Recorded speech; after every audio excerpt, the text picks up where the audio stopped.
Bismillahirrahmanirrahim. Assalamualaikum warahmatullahi wabarakatuh. Bersua dalam berita perdana malam ini, saya Syafal Bakrin Haji Suhaili. Dan saya Harenti Cematusen. Berita-berita utama malam ini.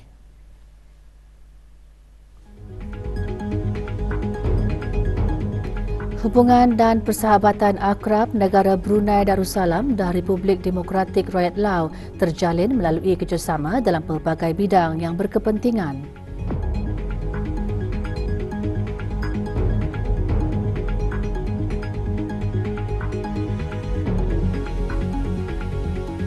Penambahbaikan sistem penjagaan kesihatan secara menyeluruh penting bagi keselamatan pesakit.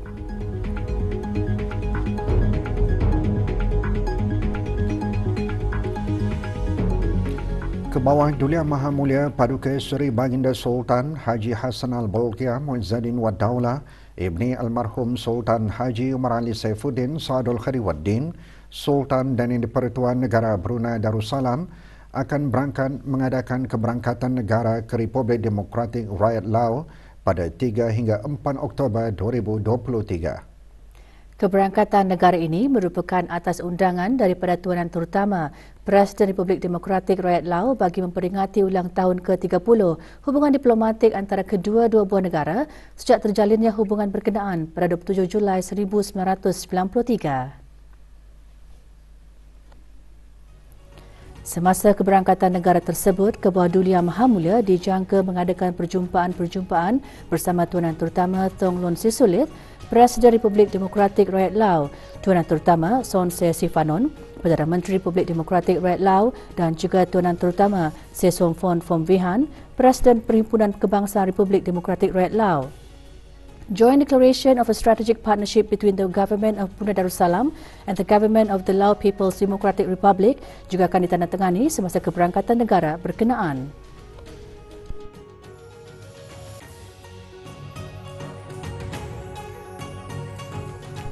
Kali terakhir Kebawah Duli Yang Maha Mulia berangkat ke Republik Demokratik Rakyat Lao bagi keberangkatan negara adalah pada tahun 1998. Di samping itu, Baginda juga berangkat menghadiri sidang-sidang kemuncak ASEAN ke-10, ke-28 dan ke-29 masing-masing pada tahun 2004 dan 2016 serta menghadiri sidang kemuncak Asia Eropah ke-9 pada tahun 2012. Ketika di Republik Demokratik Rakyat Lao selaku pengerusi bagi sidang-sidang kemuncak berkenaan. Negara Brunei Darussalam dan Republik Demokratik Rakyat Lao mempunyai hubungan dan persahabatan yang akrab melalui kerjasama dalam pelbagai bidang yang berkepentingan bersama termasuk pendidikan, bantuan teknikal, pertanian, tenaga, kebudayaan, belia dan sukan.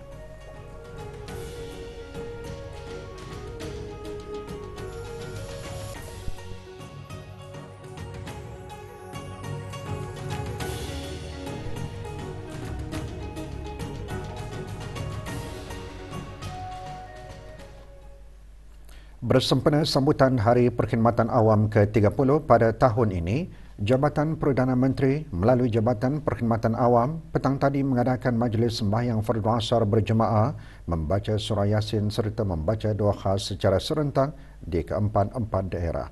Tumpuan majlis bagi daerah Brunei dan Muara berlangsung di Masjid As-Salihin, Jabatan Perdana Menteri. Hadir yang berhormat Pihin Datu Lelau Raja Major Jeneral Bersara Datuk Paduka Seri Haji Ong Halbi bin Haji Muhammad Yusof, Menteri di Jabatan Perdana Menteri dan Menteri Pertahanan kedua selaku pengerusi bersama Jawatan Kuasa Tertinggi Sambutan, dan yang berhormat Datuk Seri Setia Dr. Ong Haji Muhammad Amin Liu bin Abdullah, Menteri di Jabatan Perdana Menteri dan Menteri Kewangan dan Ekonomi kedua.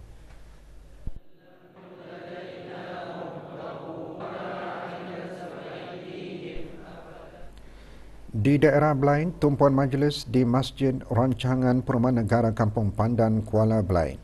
Hadir yang berhormat Datuk Seri Setia Dr. Haji Muhammad Isham bin Haji Jaafar, Menteri Kesihatan, dan yang berhormat Datuk Seri Setia Haji Muhammad Juanda bin Haji Abdul Rashid, Menteri Pembangunan. Juga hadir Datuk Seri Paduka Haji Mat Satejo bin Sokiau, Timbalan Menteri Jabatan Tenaga di Jabatan Perdana Menteri.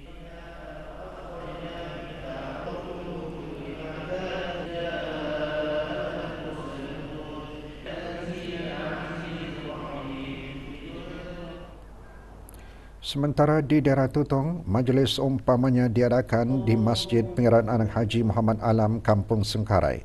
Hadir Yang Berhormat Datuk Seri Setia Aung Haji Ahmadin bin Haji Abdul Rahman, Menteri Hal Ehwal Dalam Negeri, dan Yang Berhormat Datuk Seri Setia Aung Haji Nazmi bin Haji Muhammad, Menteri Kebudayaan Belia dan Sukan.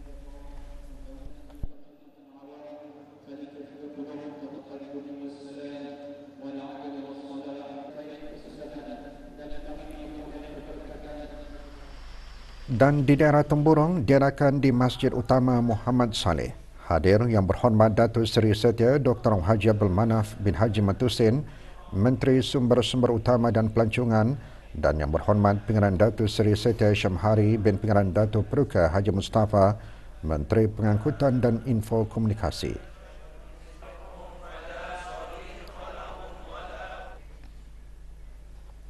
Perbadanan Tabung Amanah Islam Brunei Taib lewat petang kemarin mengadakan majlis doa kesyukuran dan sembahyang sunat hajat bersempena ulang tahun penubuhannya ke-32. Majlis berlangsung di Masjid Umar Ali Saifuddin, Bandar Seri Begawan. Hadir Yang Berhormat Bin Datuk Lela Raja, Major Jeneral Bersara Datuk Paduka Seri Haji Awang Halbi bin Haji Muhammad Yusof, Menteri di Jabatan Perdana Menteri dan Menteri Pertahanan kedua selaku pengerusi Lembaga Pengarah Perbadanan Taib. Atur cara majlis termasuk ceramah khas bertajuk Pekerja Hebat Gaji Berkat.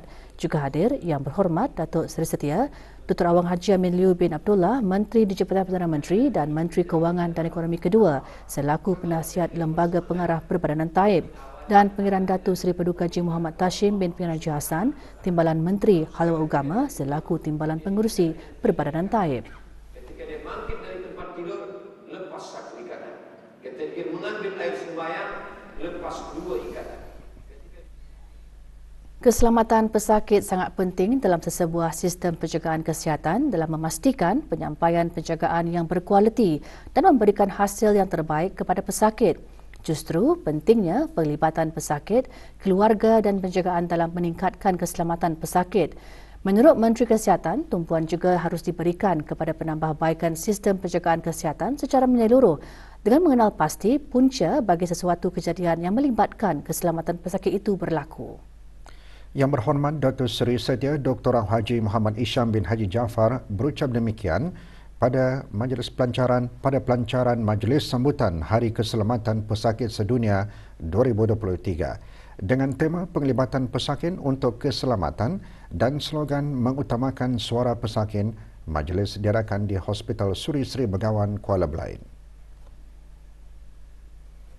Kementerian Kesihatan meletakkan keselamatan pesakit sebagai satu keutamaan seperti mana Pelan Strategik Kementerian Kesihatan 2019-2023 di bawah Matlamat Strategik 1, iaitu memperkukuhkan keselamatan dan kualiti penjagaan pesakit. Selaras dengan matlamat ini juga, Kementerian Kesihatan telah pun memperkenalkan pelbagai inisiatif seperti Online Incident Reporting System, International Patient Safety Goals dan beberapa polisi untuk meningkatkan kualiti dan keselamatan pesakit. Menteri Kesihatan juga menyentuh mengenai fall prevention atau pencegahan jatuh. Menurut WHO, jatuh adalah salah satu kejadian yang sering terjadi yang mengakibatkan kecederaan dan membahayakan nyawa. Sehubungan itu, satu dasar pencegahan jatuh telah pun dihasilkan di negara ini dengan penglibatan daripada pelbagai profesional kesihatan. Juga diadakan tayangan video Hari Keselamatan Pesakit Sedunia 2023 dan penyerahan dokumen polisi IPSG 6 Fall Prevention Policy serta pameran sempena Hari Keselamatan Pesakit Sedunia 2023.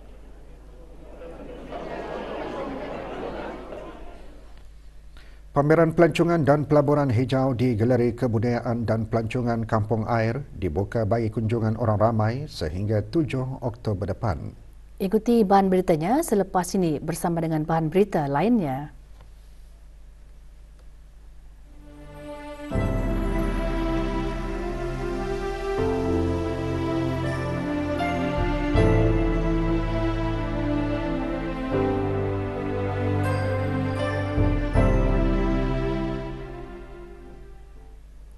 Orang ramai kini berpeluang untuk menerokai pelbagai pakej dan promosi produk pelancongan terbaru semasa Sabre Brunei Travel Fair 2023.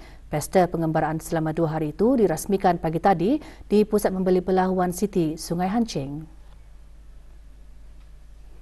Perasmiannya disempurnakan oleh Datuk Seri Paduka Abang Muhammad Rizal bin Datuk Paduka Haji Muhammad Yunus, Timbalan Menteri di Jabatan Perdana Menteri selaku Timbalan Pengerusi Penerbangan di Raja Brunei. Pesta menjadi platform unik bagi rakan-rakan pengembaraan mengetengahkan produk dan perkhidmatan pengembaraan.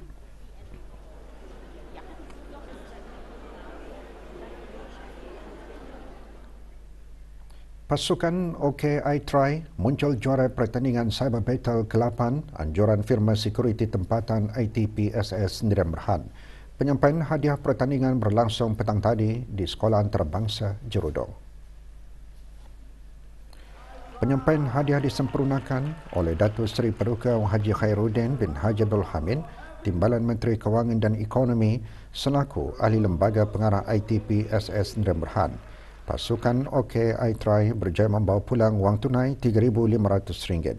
Manakala di tempat kedua disandang oleh pasukan Three Fishes membawa pulang wang tunai RM2,500, diikuti pasukan Onion di tempat ketiga dengan wang tunai RM1,500. Majlis diselajurkan dengan pembentangan oleh pakar keselamatan bertujuan memberi inspirasi kepada belia tempatan untuk menjadikan keselamatan siber sebagai pilihan kerjaya yang menarik.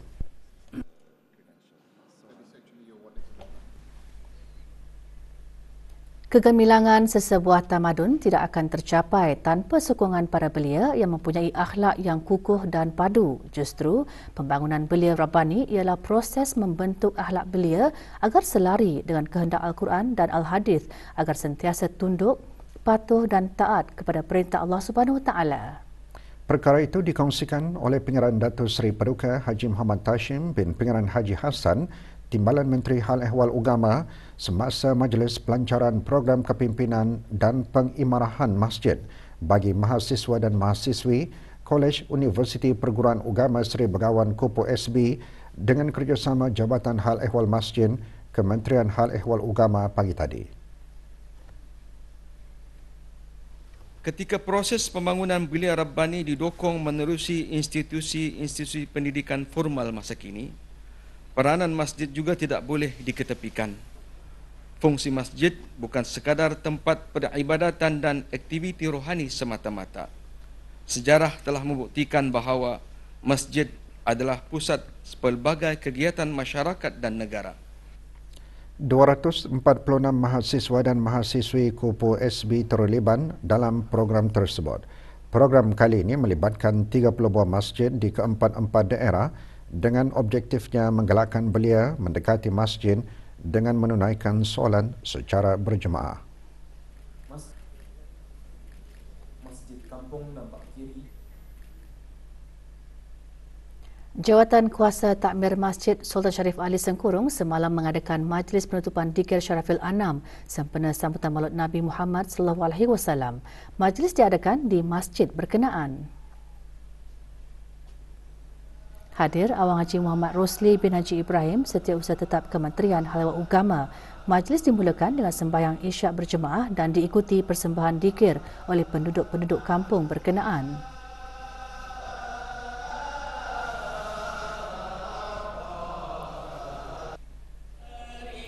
Sementara pagi tadi, Pertubuhan Warga Mas juga mengadakan majlis penutupan dikir sempena Maulidur Rasul. Majlis diadakan di Kementerian Hal Ehwal Ugama. Hadir Awang Haji Muhammad Rosli bin Haji Ibrahim, Setiausaha Tetap Kementerian Hal Ehwal Ugama. Majlis yang dihadiri oleh 100 ahli Pertubuhan Warga Mas ini diselajurkan dengan doa kesyukuran Majlis Khatam Al-Quran 77 kali khatam.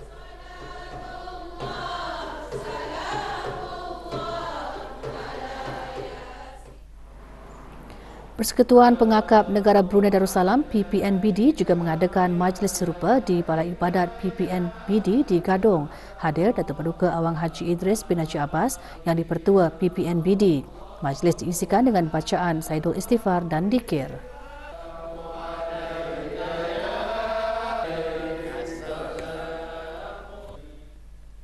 Pameran Green Horizons Tourism and Sustainable Investments sempena Hari Pelancongan Sedunia mula dibuka sehingga 7 Oktober.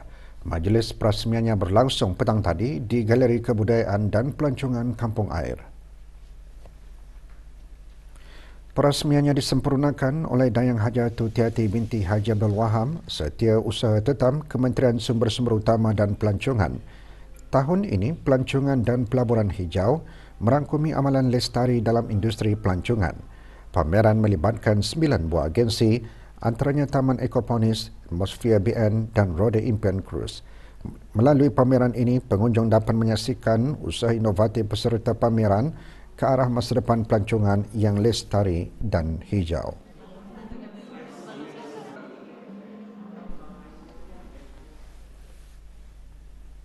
Negara Brunei Darussalam melaksanakan usaha ke arah memperkasa keupayaan memandangkan setiap individu mempunyai perspektif, kemahiran dan keupayaan berlainan di tempat kerja ke arah memperkaya komuniti dan budaya kerja dengan menyediakan alat yang mereka perlukan untuk berjaya bukan sahaja membuka potensi mereka tetapi juga menyumbang kepada masyarakat yang lebih inklusif dan saksama. Dr. Siti Nurkhalbi binti Haji Wasafela, Timbalan Setiausaha Tetap Kementerian Kebudayaan Belia dan Sukan berucap demikian semasa Majlis Graduasi Pengambilan Kedua Employability dan Pelancaran serta Majlis Penandatanganan petang tadi. Dr. Siti Nurkhalbi memuji Brunei LNG kerana mengambil inisiatif untuk menjadi sebahagian daripada usaha itu dan terus bekerjasama dengan Brunei LNG untuk membangunkan strategi seterusnya di bawah Pelan Tindakan Kebangsaan ke atas mereka yang memiliki kebolehan yang berlainan. Juga diadakan tayangan video dan penandatanganan kontrak antara Semata Brunei dan An-Nur Harapan Unique Learn serta 3 individu yang berlainan kebolehan.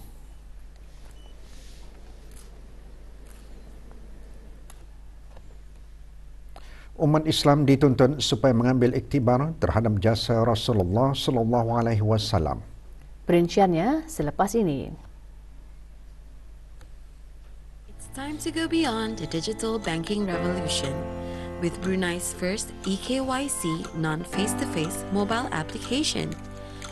This is the Olive mobile application by BIBD at Tamil Berhad. Umat Islam dituntut untuk mengikut sunnah Rasulullah sallallahu alaihi wasallam dalam segenap aspek kehidupan. Perkara tersebut antara intipati Forum Khas Anjuran Universiti Islam Sultan Sharif Ali UNISA melalui Unit Keagamaan dan Takmir Surau Pejabat Hal Ehwal Pelajar. Forum diadakan petang tadi di UNISA. Hadir Dr. Hajah Lili Suzana binti Haji Syamsu, pemangku Rektor UNISA. Forum bertemakan Sunnah Dihayati Hidup Diberkati, antara lain bertujuan memperingati hari kelahiran baginda Rasulullah sallallahu alaihi wasallam di samping mengambil iktibar terhadap jasa-jasa baginda Rasulullah sallallahu alaihi wasallam sebagai seorang pemimpin dan juga pendidik dalam menyebarkan agama Islam.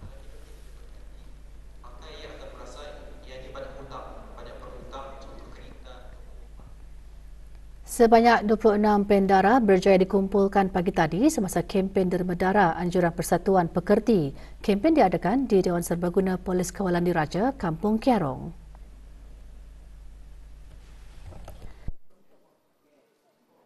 Kempen bertemakan Let's Save Life bertujuan menggalakkan pendermaan darah melalui peningkatan kesedaran mengenai manfaatnya dan menambah bekalan darah bagi tabung bekalan darah negara. Dengan adanya inisiatif ini, ia diharap dapat membolehkan para pesakit yang memerlukan darah untuk terus menerima rawatan yang diperlukan.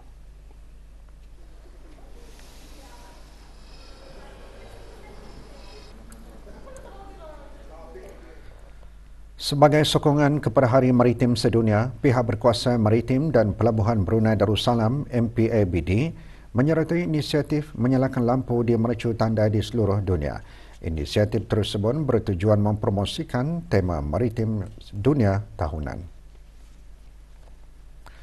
Tahun ini MPABD bersama Pertubuhan Maritim Antarabangsa IMO menyalakan lampu biru dan hijau di beberapa buah bangunan dan mercu tanda di negara ini termasuk Ibu Pejabat MPABD. Ia bertujuan mempromosikan tema sambutan tahun ini Marpol at 50 Our Commitment Goes On untuk meningkatkan kesedaran tentang sumbangan penting perkapalan kepada dunia dan menyatukan maritim masyarakat di seluruh pelosok dunia. Kontingen negara Brunei Darussalam yang terdiri daripada pasukan wushu pulang ke tanah air semalam selepas menyertai Sukan Asia ke-19 di Hangzhou, China. Berada di lapangan terbang antarabangsa Brunei yang berhormat Datuk Seri Setia Awang Haji Nazmi bin Haji Muhammad, Menteri Kebudayaan Belia dan Sukan. Pasukan wushu negara berjaya menyumbang 1 pingat perak menerusi basma Lashkar bagi acara Taijikuan dan Taijijian wanita dengan kutipan markah iaitu 19.502 mata.